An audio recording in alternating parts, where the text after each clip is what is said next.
Gracias, chicos. Como todas las semanas tenemos la columna política del licenciado en politología Luis Gatti, presentada por Consultora Virtud.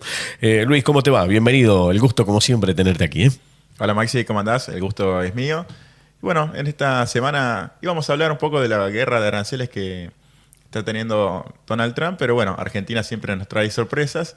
Y viernes a la tarde, el ministro Caputo anunció la salida del cepo. Y después también a la noche, ese viernes, tuvimos la cadena nacional del presidente de la Nación, Javier Milei, también anunciando lo mismo, el tema de la salida del cepo cambiario.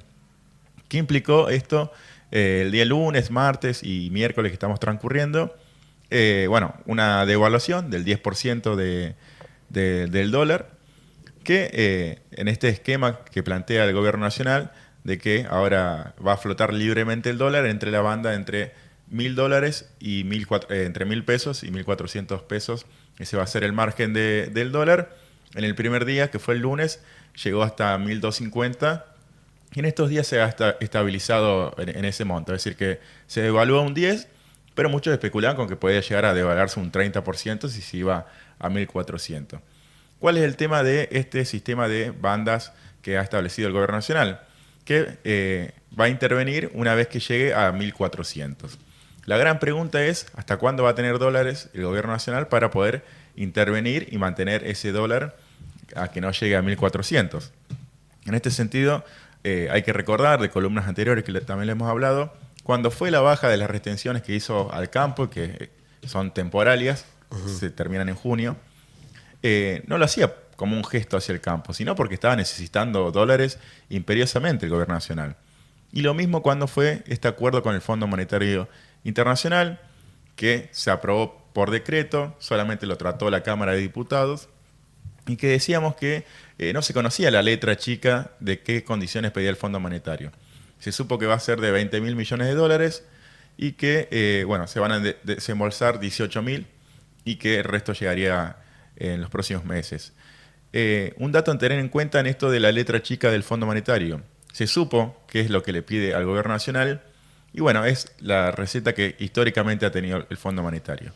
Una reforma previsional, una reforma fiscal, una reforma laboral y privatizaciones. El mismo modelo económico que ha planteado históricamente el Fondo Monetario y que hay que ver cómo lo va a llevar a cabo el gobierno, porque otra de las exigencias que le pide el Fondo Monetario es que esto pase por el Congreso. Sabemos que el gobierno de Javier Milei no tiene ni mayoría ni en la Cámara de Diputados ni en la de Senadores, que la tiene muy complicado y que va a necesitar de mucha negociación con los bloques más dialoguistas para poder llevar a cabo todas estas medidas estructurales que le está pidiendo el Fondo Monetario a cambio de estos 20.000 millones de dólares de nuevo préstamo que ha tomado la República Argentina. Así que bueno, estos van a ser días donde hay mucha especulación con respecto al tema del dólar. Ha aumentado la cantidad de gente que ha ido a pedir dólares y todavía los bancos están en esta situación de ver la cuestión administrativa de cómo se implementa esta salida al cepo. Entonces todavía no se ha pagado gran cantidad de dólares, pero sí en los próximos días.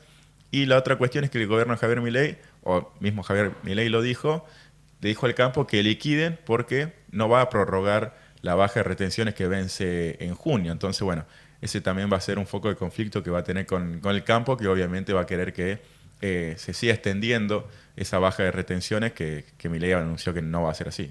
¿Esto influye en la inflación? ¿Produce una inflación? Sí, recordemos que justo el mismo día que se dio el dato de la inflación fue el día del anuncio de Caputo de la salida del cepo, entonces se perdió un poco la noticia de la inflación, pero fue del 3,7%. Y desde enero hasta acá viene aumentando todos los meses un poco la inflación. Obviamente que al haberse devaluado ya un 10%, eso va a ir directamente a precios. Se veía en noticias que muchos supermercados ya se está viendo ese aumento, la lista de precios con un 10% de aumento. Y si se llega a devaluar más, si se llega a 1.400 pesos, bueno, también eso va a implicar en la inflación. Así que el batallito de batalla, caballito. sí, de batalla que tenía el gobierno, que era la baja de la inflación, bueno, ahora se le va a complicar un poco más con esta devaluación del dólar. Luis, gracias como siempre. No, gracias a vos, Maxi.